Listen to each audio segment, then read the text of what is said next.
great to see old friends and new friends. Thank you for your time of being here and sharing with us some of these conversations that are engulfing the world over. These are the zeitgeists of today. Silicon Valley and Singapore are small places, but Silicon Valley has been the epicenter of technology innovations for decades. Everything from silicon to where we stand today in AI. A lot of the technology that is being innovated in your ecosystem here in Silicon Valley is touching the world, including Singapore.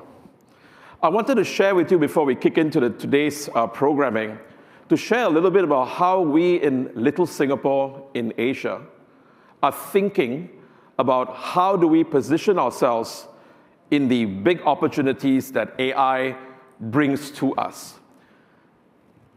2022 November, ChatGPT broke out globally, and you and I have seen how it has impacted countries, industries, companies, and jobs and individuals. Tremendous amount of opportunity, but at the same time, we are dealing with a lot of challenges. Singapore launched our national AI strategy in 2023, and Singapore is not going to be Silicon Valley where a lot of new technologies, new frontier models are being developed.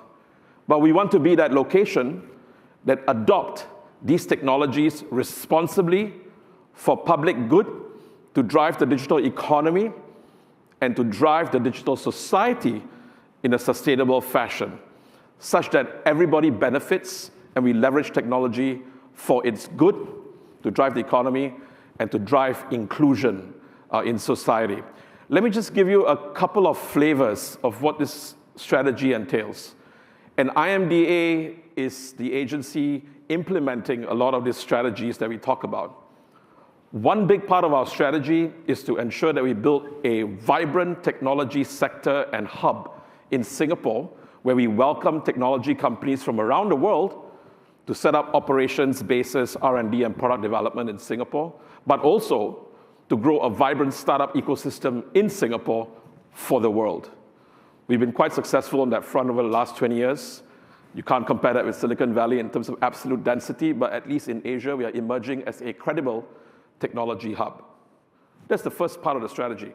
The second part of the strategy, and we have been at it for the last 10 years, is how do you drive the digital economy?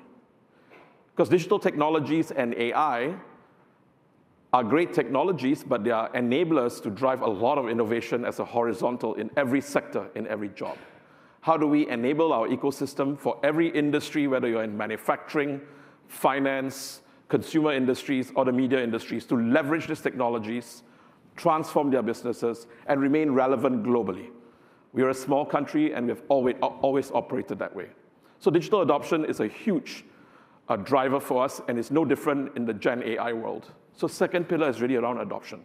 The third pillar is really around talent.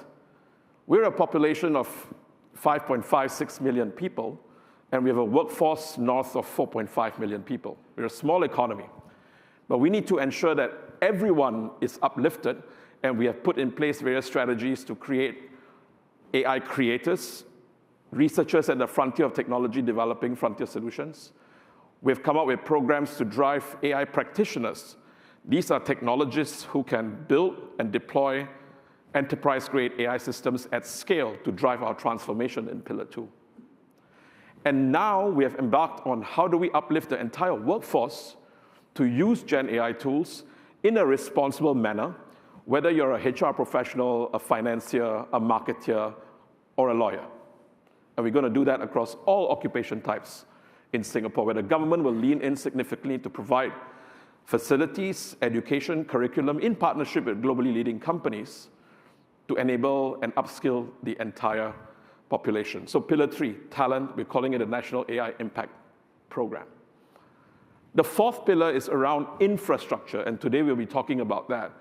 And the broader idea here is that we need to build systems at scale that enable businesses and individuals to transact in a responsible, meaningful way. Concept of digital public infrastructure, concepts of digital utilities, no different from the industrial age, where we had electricity. And AI is the new electricity in many ways. The metaphor works, but it's different this time. The last pillar is really around governance.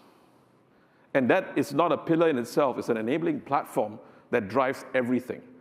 How do we think about AI governance, guardrails, sandboxes, so that we can co-create some of these frameworks, tools, rules, guardrails in a meaningful fashion? Because talking about it in the abstract is useful, but it's absolutely useless when it comes to driving actual activity on the ground for good. We are building sector-specific missions in Singapore as our next bound strategy, and we have identified 4 of them. Advanced manufacturing, we think AI can fundamentally game change that sector in a big way, and Singapore has about 20% of our GDP there. Finance, we are a major finance hub. How do we use these technologies in finance to boost the industries and the enterprises there? The third is healthcare. How do we bring AI into healthcare in a meaningful and responsible fashion to drive better outcomes? And the last one is connectivity. Singapore's raison d'etre over the last 60 years has been how connected we were in the industrial world. Port connectivity, air connectivity, data connectivity. In the future, we need to drive these industries and sectors to leverage AI to make sure Singapore continues to punch above our weight as a country. We have just started the journey, and this is why we are here in the Bay Area to speak with you, to see how we can co-create the future together.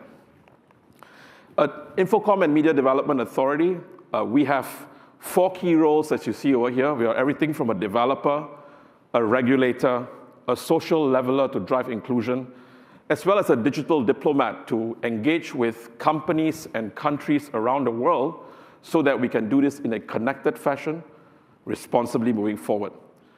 I joke with my teams that we like to call ourselves architects of Singapore's digital future, but we can't do it alone. We need to do it with innovators from around the world, and that is why we're here today. In order to drive the AI agenda, we created this platform called ATX Summit. We've been doing this for 5 years. It's Asia Technology Exchange Singapore, and then we have the summit that happens in the middle of the year.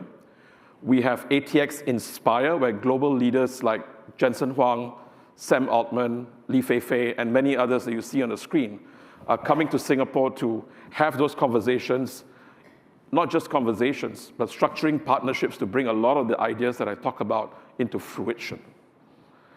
And that's why we are here today. We are extending the ATX platform that we have created to go to key hubs and connectivity and communities where technology innovation is happening so that we can co-create the future together. But without further ado, let me invite Professor Sandy Patlan on stage for a fireside chat. Prof. Sandy has an amazing experience seeing many technology disruptions, and I think it'll be a great conversation to have with you. Great. Looking forward to it.